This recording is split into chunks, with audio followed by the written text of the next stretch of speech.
Hey, how's it going? Welcome back to the channel. So I guess we're gonna build a canoe.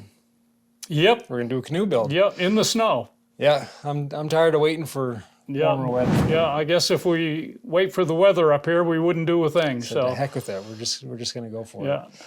It's gonna warm up as we. I hope so. But yeah, today's gonna be a cold one. So I guess gotta suck it up. So we're gonna build. So it's a cedar strip canoe. Something I've wanted to do for a while. You built one.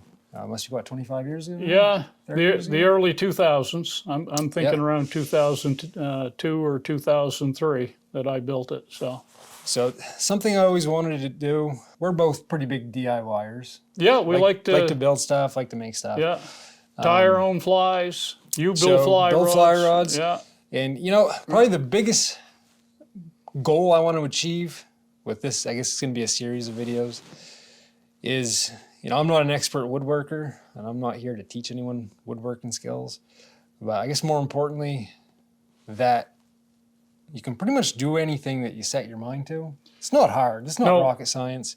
No. Anyone can do this stuff. I tie flies, build fly rods, and you always feel good when you catch a fish on a fly rod that you built, absolutely, on a fly that you tied, and then you throw into the mix. So imagine this, catching a fish on a fly that you tied, on a fly rod that you built, in a canoe that you built.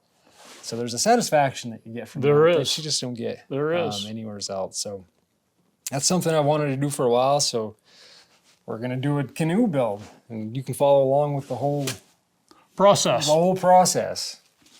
Maybe, if anything, you'll figure out stuff not to do. Yeah, yeah. Maybe they may decide that it's so much work they don't want to do it. So here's a Mainer, Gilpatrick. We're gonna go with his book. I always remember seeing this book up at the camp when I was a kid growing up, and this is what you went off from. It is. Right? That's the exact same book that I have. In fact, I thought you made that might be mine, but it isn't. I bought that mine's used on apart, Amazon. So yeah, bought this used at $3 on Amazon, the old one. The new one, it's an updated version. 2010, I think, it's like a second edition. So building a strip canoe by Gilpatrick. We're gonna follow this to build this canoe. It's got the plans in the back, or I should say the diagrams for the stations in the back. Yeah, there's a lot too. There is. Before you ever put a board to it. You're right. And I'll go over that real quick. Try to keep it as brief as possible.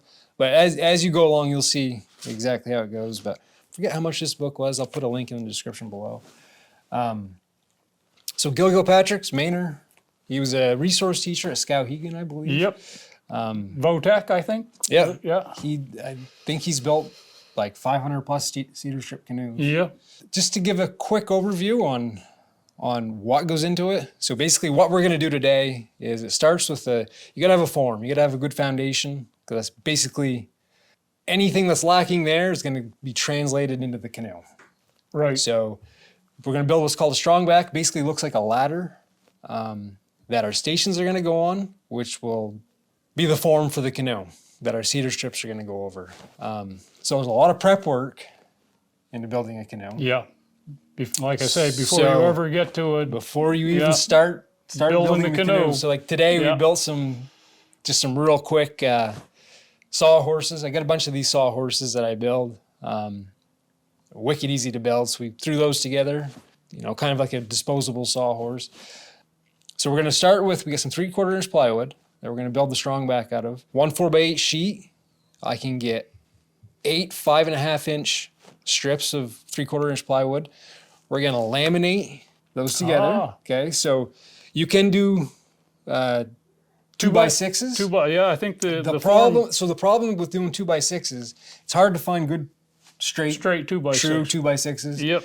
And then have them be stable. Yep. So one thing that Gilpatrick recommends is you take 3/4 inch plywood, 2 pieces, 5.5 inches wide, laminate them together, screw them together, and then basically use those as in place of your 2x6s. Yep. Because they basically will be straight and they will stay straight for as long as you have the strongback. And again, having everything straight and square when you start is important. Because that's going to affect how the canoe comes out. Yep. So we're going to start with those, and then we're going to have 18 inch 2x4s going across the top. So it looks like a ladder, which you'll see here in a little bit. Those will be spaced 18 inches for this particular canoe. So just to mention, the canoe we're going to build is the 18-foot, what's called the white guide canoe. It's actually an 18.5 foot. Oh, no kidding. Measure it, but it's called the 18-foot. Yeah. White guide. I was thinking, Paul, you were going with 16 foot. No, 18 foot white guide. Yeah. It's kind of so, you know, don't know anything about canoes, different shapes to canoes are for different purposes. Canoe with more rocker, so that looks more like a banana, is more for rivers, whitewater, stuff like that. Very maneuverable. Yep. A little flatter canoe would be more for lakes, leisure paddling. Then if you look at the hull of the canoe, or the bottom of it, you have flat bottoms versus round bottoms, or more round bottoms. And again, whether you're hauling gear or if you want to go fast, so a rounded bottom kind of will go faster. Right. Flatter bottom, not as fast, but more for hauling stable gear, more stable, stuff like that. So we're gonna do the 18-foot white guide. I think he's got 8 or 10 models in the canoe. I forget now off the top of my head. 2 are white designs, and then I think the rest are his. Kind of covers the whole gamut. There's a square stern, some smaller personal canoes, like 14, 16 foot in that area. And then some of the more river, lake canoes that are 16 to 20 feet. Once we get the Strongback built, we're gonna do, for convenience sake, plywood's 4x8. So we're gonna do 16 foot for the Strongback. So we can basically get 2 8-foot pieces together. Kids, how are you guys doing? We get a couple little faces there in the window. When you're building the Strongback, you can build any length canoe that's the length of your Strongback beyond 2 feet. So let's say if I do a 16-foot Strongback, I can build an 18-foot canoe, would be the maximum, and I can build anything shorter. Oh, yeah. So you can go anything shorter. Right. You just can't go beyond 2 feet of what your Strongback is. So this canoe's 18.5 feet. I also want to build some other canoes eventually that may be 20 feet or whatnot. So I'm going to have kind of a modular section, an adjustable section, that I can actually extend the Strongback to 18 feet. That would mean I could build any canoe that's 20 feet and under. So what are you saying? If you have an 18-foot Strongback, you can go a foot on each end. Each end. So if I have something that's 18 feet total, I can build anything from 20 feet down. Yep. The kicker is if you have an 18-foot Strongback and you want to build a 14-foot canoe, then you're having to walk around, extra Strongback. So if you have a piece you can remove, that makes it convenient. Yeah. So then we'll basically space 2x4s on that Strongback every 18 inches. This canoe has 11 stations, so you're gonna have 11 spots every 18 inches for your stations. Every station has basically like a twin. Right. Except for the middle station, which is by itself. Right. Now I've got a question for you.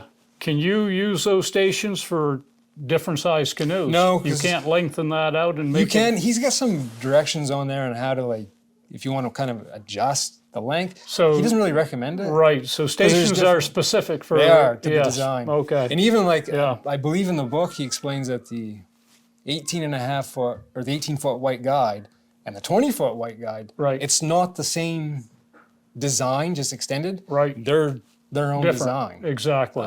So we're gonna do the Strongback today. Hopefully get the stations installed, and that'll make the foundation of the canoe. And then we can start laying our cedar strips on, and then you'll go epoxy, fiberglass, that whole stuff. And just to give you a quick overview of what my plans are with this canoe, is we're gonna do, so it's all locally milled white cedar, northern white cedar. So that's all dried, save a lot of money there. We're gonna do the gunnels in cherry, seats in cherry, thwarts in cherry, and then the decks of the canoe I'm gonna do in walnut to kind of contrast the different woods. So that's the plan. I'm also gonna keep a running tally too of how much everything costs, and we'll kind of see how.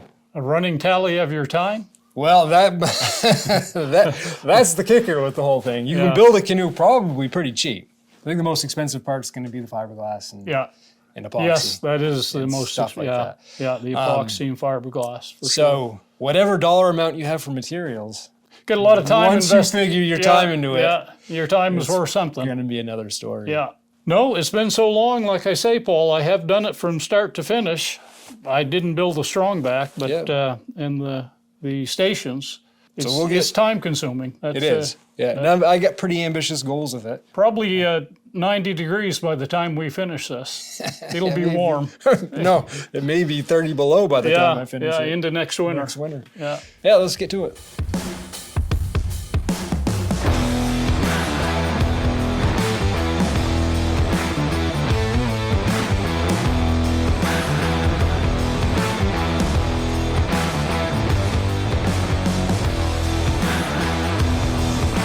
All right, so we got 3/4 inch plywood. We're gonna rip into 5.5 inch straps, right? So we're gonna end up with 8 of them. So yeah, we'll rip that down 5.5 inches and then start laminating it together. Yep.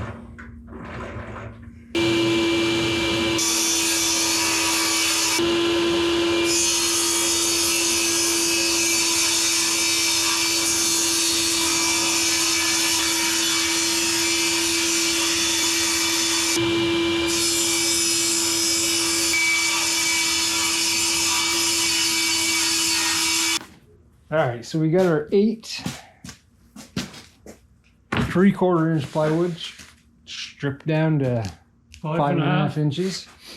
So that's enough to do 16 feet of the Strongback. I got some plywood out back that we'll make the extension with. So I'm actually going to take a couple of these and cut them in half so I can stagger the joints when we laminate them. Yep. And we're going to glue them together and screw them together with 1.25 inch screws. Stagger those so that... Yeah, so what I'm going to do is, I'll do 1/2 of one here and then a full length. So we'll have 2 full lengths. Right. Right, like this. Right. Yeah. And then basically a full length in the middle on this side and then 2 halves. So I'll go cut one in half. Does that make sense? Yep.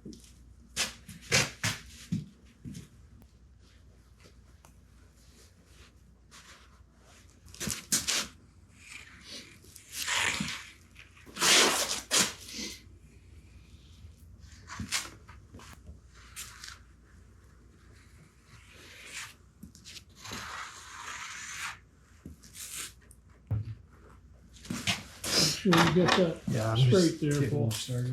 Are you level on your end? I am.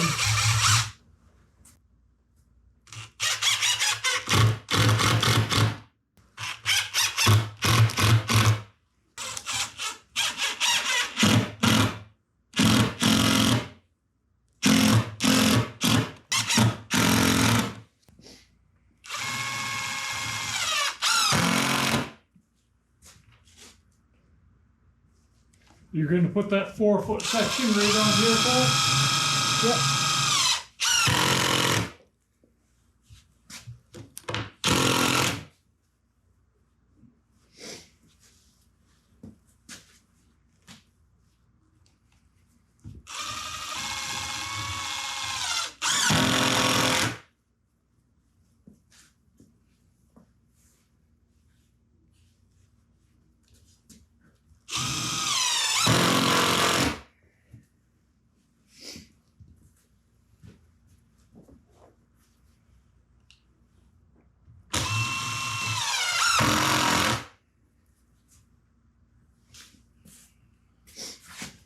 So there's one 16-foot section. We'll just repeat, right? Repeat the process, Paul. So now we get our 16-foot laminated sections. Now we got to start installing the supports to hold it together, and then 18-inch 2x4s spaced 18 inches. That's going to hold our stations.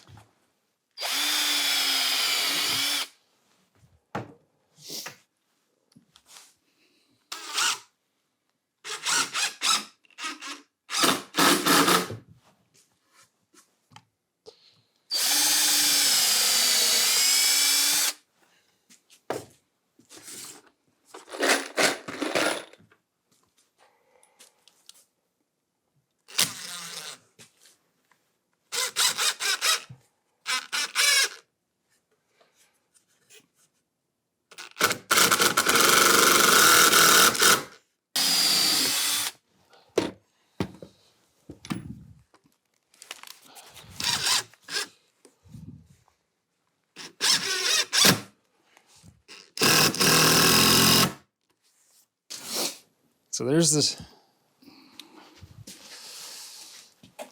starts of the Strongback. You got to put. We're going to put an extension down on this end.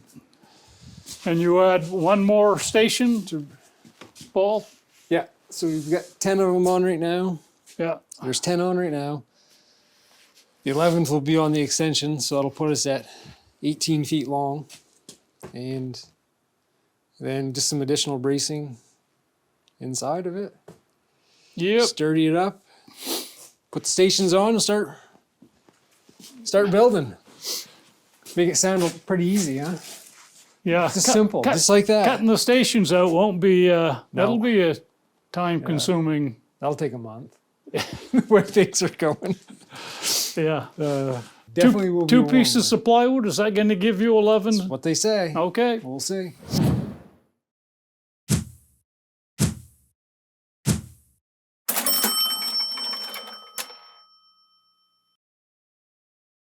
All right.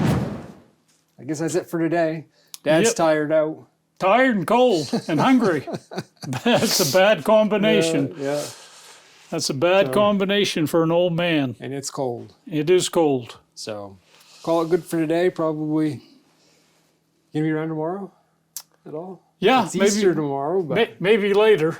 Tomorrow afternoon. I do have church in the morning, so yeah. Maybe finish this up. And is it gonna be warmer tomorrow? 43 Oh, tomorrow. friggin' heat wave. Going to be a little warmer. So. Alrighty. Yep. Well, I guess till next time. Get outside. It's good for the soul. It is. Although it's too cold for the soul. Too cold to be outside today, that's for sure. See ya.